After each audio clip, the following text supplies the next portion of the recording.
Hello friends, நம்ம முத்து and Meena 2 பேருக்கும் ஏற்படுற பிரச்சனைகள் எல்லாமே சீக்கிரமாக சரியாகணும் அப்படின்னு நினைக்கிறவங்க நம்ம வீடியோக்கு ஒரு லைக் பண்ணிக்கோங்க. ஆமாம் ஃப்ரெண்ட்ஸ், முத்து அண்ட் மீனாவுக்கு பார்த்தீங்கன்னா இப்போ புதுசாக ஒரு பிரச்சனை வந்திருக்குது. என்ன அப்படின்னா, மீனாவுக்கு அந்த கல்யாண ஆர்டர் எடுக்கிறதுக்காக 2.5 லட்ச ரூபாய் டெபாசிட் கட்டணும் அப்படின்ற மாதிரி சொல்லிடுறாங்க. ஸோ மீனாவும் பணத்துக்கு எங்கெங்கேயோ அலைஞ்சு பார்க்குறாங்க, ஃபைனான்ஷியர்கிட்டையும் கேட்டு பார்க்குறாங்க. பட் அவர் ரொம்ப ரொம்ப நல்ல மனுஷன்தான். இருந்தாலும் மீனாவோ பிரச்சனைகளில் மாட்டிடக்கூடாது. அதுவும் இந்த சிந்தாமணி ரொம்பவே ஒரு மோசமான ஒரு பொம்பளை, அவகிட்ட போய் இவங்க மாட்டிக்கக்கூடாது அப்படின்ற ஒரு நல்ல எண்ணத்தில் அவர் பணம் கொடுக்காம விடுறாரு. ஸோ வேறு யார் மூலமாவது அவங்களுக்கு பணம் கிடைச்சிடக்கூடாதுன்னு கூட அவர் நினைக்கிறாரு. ஏன் அப்படின்னா, சிந்தாமணி அந்த ஆர்டரு அவங்க கையை விட்டு போச்சுன்னா அந்த ஆர்டரை திரும்ப அவங்க கைக்கு கொண்டு வர்றதுக்காக எந்த எல்லைக்கு வேணாலும் போவாங்க அப்படின்ற நிதர்சனமான உண்மை அந்த சிந்தாமணியோடைய கணவரான அவருக்கு தெரியுது. ஸோ அதனாலே அவர் என்ன பண்ணுறாரு அப்படின்னா, ரொம்பவே பயப்படுறாரு. இல்லை வேண்டாம், அதனால இந்த பொண்ணுடைய வாழ்க்கையில் மிகப்பெரிய பிரச்சனை வர்றதுக்கு வாய்ப்பு இருக்குது அப்படின்னு சொல்லி அவர் பயந்துட்டு என்ன பண்ணுறாரு, எந்த ஒரு விஷயங்களையும் அவர் சொல்லாமல் பட் மீனாவுடைய நல்லதுக்காக அவர் இந்த மாதிரி விஷயங்களை பண்ணார்.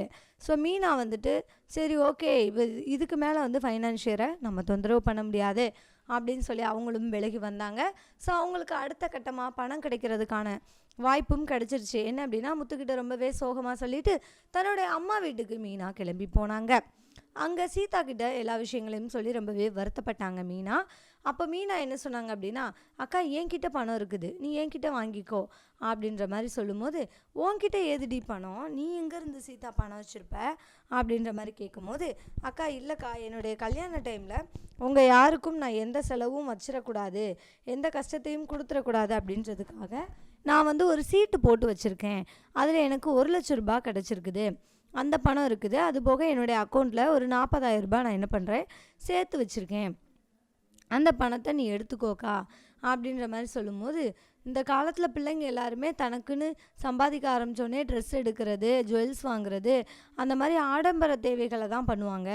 ஆனால் நீ இவ்வளோ நல்ல பிள்ளையாக சேர்த்து வச்சுருக்க, பரவாயில்ல சீதா, அதை நீ உன்னுடைய சேவிங்ஸாக நீ வச்சுருக்க, ஸோ அதை உனக்காக வச்சுக்கோ, அக்கா வேறு ஏதாவது பார்த்துக்கிறேன் அப்படின்னு சொல்லும்போது, அக்கா எங்களுக்காக நீ எவ்வளவோ பண்ணியிருக்க, உன்னோட படிப்பை விட்டுட்டு எங்களுக்காக வேலைக்கு போய் எங்களை நீ படிக்க வச்சு இன்றைக்கி நாங்கள் இந்த நிலைமையில் இருக்கோன்னா அதுக்கு காரணமே நீ தான்க்கா, உனக்கு நான் செய்ய மாட்டேனா?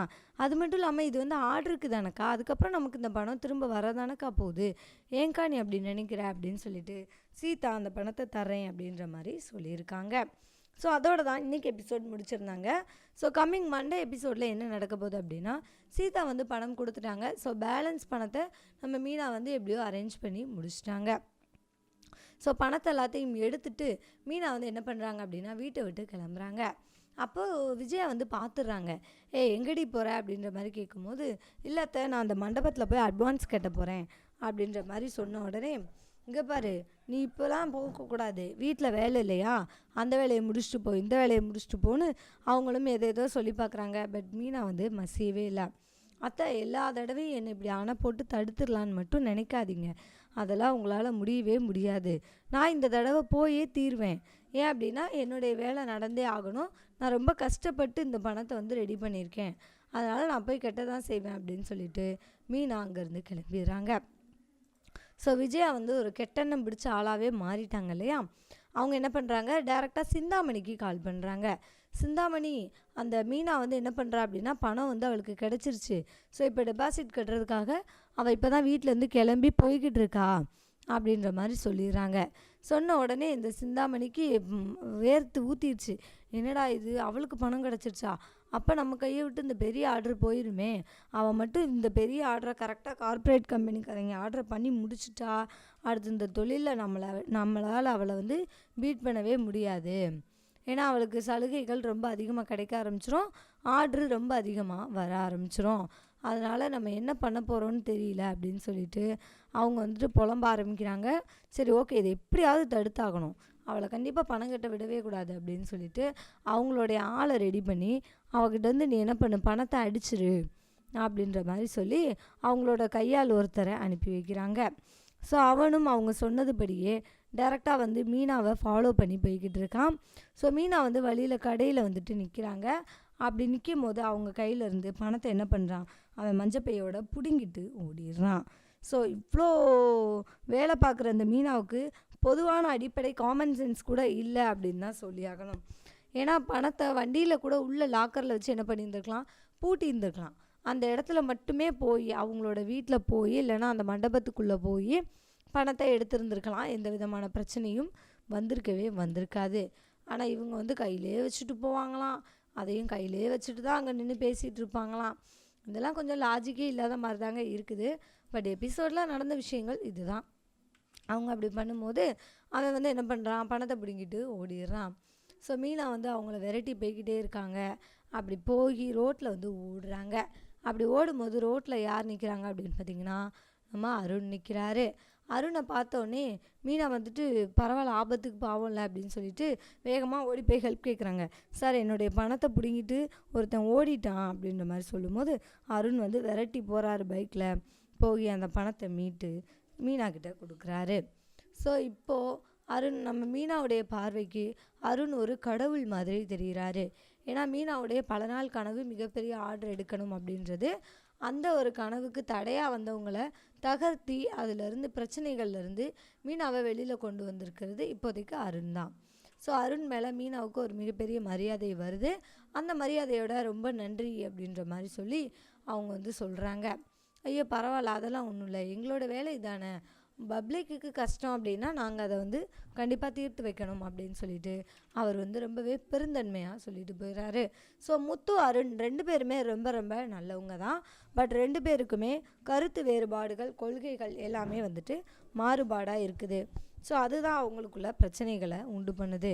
முத்து வந்துட்டு தனக்கு பிடிச்சவங்களோ பிடிக்காதவங்களோ பட் ஒரு நல்லவங்களுக்கு கஷ்டம் அப்படின்றது வந்துச்சுன்னா அந்த கஷ்டத்தை சரி பண்ணுறதுக்காக எந்த எல்லைக்கு வேணாலும் போகலாம், அதுக்காக கெட்ட பாதையிலையும் போகலாம் அப்படின்றது நம்ம முத்துவுடைய அவங்களுடைய எண்ணம், அவங்களுடைய ஒரு கோட்பாடாகவே இருக்குது. பட் அருண் வந்து எப்படி அப்படின்னா, அவருக்கு ஒரு பிரச்சனை வருது அப்படின்னா அதை நேர்வழியில் தனக்கான சொந்தக்காரங்களாகவே இருந்தாலும் அவங்களே தப்பு பண்ணாலும் அது தப்பு தான் அப்படின்னு சொல்லி நினைக்கிறவர் தான் அருண். தன்னுடைய அம்மாவாகவே இருந்தாலும் தப்புனா தப்பு தான் அப்படின்னு நினைக்கிற ஒரு ஸ்ட்ரெயிட் ஃபார்வர்டு கேரக்டர் தான் அருண். ஸோ அதனால் அவர் வந்து நிறைய உறவுகளை இழக்கலாம். பட் வந்து அவரும் ரொம்ப ரொம்ப நல்ல மனுஷன் அப்படின்றத மாற்று கருத்தே கிடையாது. சீதாவுக்கு ஒரு ஏற்ற பேராக தான் காமிச்சிருக்காங்க அருணை அப்படின்றதான் நிதர்சனமான உண்மை.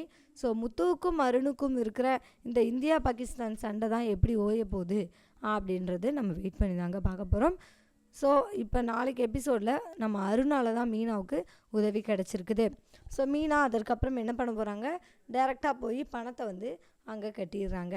ஸோ சிந்தாமணிக்கு இப்போ அடிவேரெலாம் பற்றிக்கிட்டு எரியுது. எவன் அந்த போலீஸ் இடையில வந்து உதவி பண்ணியிருக்கான் அப்படின்னு சொல்லிட்டு இவங்க மேலே ஒரு பக்கம் அவங்களுக்கு கோபம் இருக்குது. அதே மாதிரி மீனா மேலே சரியான கடுப்பில் இருக்காங்க. இவ எப்படியோ பணத்தை கட்டிட்டாலே இப்போ இவளுக்கு ஆர்டர் கன்ஃபார்ம் ஆயிருமே, ஏதாவது பண்ணியே ஆகணும் அப்படின்னு சொல்லிட்டு அவங்க ஒரு பக்கம் இன்னும் புலம்பிக்கிட்டு இருக்காங்க. சரி, நீ ஆர்டர் எடுத்துட்டல, இந்த ஆர்டரை நீ எப்படி என்ன மீறி நீ நல்லா பண்ணி முடிக்கிறேன்னு நான் பார்க்குறேன் அப்படின்னு சொல்லிட்டு அவங்க அடுத்த பிளான் போடுறதுக்கு ரெடி ஆகிட்டாங்க. ஸோ இந்த சிந்தாமணியெல்லாம் திருத்தவே முடியாது அப்படின்னு தான் சொல்லியாகணும். ஸோ இப்போது அடுத்த கட்டமாக இவங்க என்ன பிளான் பண்ண போகிறாங்க அப்படின்றது புரியவே இல்லை. இதற்கப்புறம் வர எபிசோடில் தான் அது தெரியும். ஸோ இப்போ இவங்க வந்து என்ன பண்ணுறாங்கன்னா முத்துக்கிட்ட நடந்த விஷயங்களை சொல்கிறாங்க. இங்கே பாருங்கள், எனக்கு வந்து மிகப்பெரிய உதவி பண்ணது இன்றைக்கி அவர் தான். நீங்கள் எப்போவுமே எதிரின்னு சொல்லுவீங்க இல்லையா, அவர் தான் இன்றைக்கி என்ன பண்ணார், எனக்கு மிகப்பெரிய உதவி பண்ணியிருக்கிறாரு அப்படின்னு சொல்லும்போது முத்துவுக்கு நம்பவே முடியல. என்ன சொல்கிற மீனா, அவன் அப்படிலாம் பண்ணுற ஆளே கிடையாதே அப்படின்ற மாதிரி சொல்லும்போது, ஐயோ இல்லைங்க, நீங்கள் நினைக்கிற மாதிரி அவர் ரொம்ப மோசமானவர்லாம் இல்லை. அவர் வந்து அவருடைய கொள்கைகளில் கரெக்டாக இருக்கார். யாராக இருந்தாலும் ஃபைன் போடணும், சின்னதாக தப்பு பண்ணால் கூட ஃபைன் போடணும் அப்படின்ற எண்ணத்தில் இருக்காரே தவிர மற்றபடி அவர் நல்ல கேரக்டர் தான் போல் அப்படின்ற மாதிரி சொல்கிறாங்க. ஸோ அவர் என்ன தான் சொன்னாலும் முத்து வந்து என்ன பண்ணலை, அவங்க சொல்கிறத ஏற்றுக்கவே இல்லை. அதெல்லாம் இல்லை மீனா, அவர் ரொம்ப மோசமானவன் தான் அப்படின்னு சொல்லி அவருடைய இதில் தான் இருக்கிறாரு.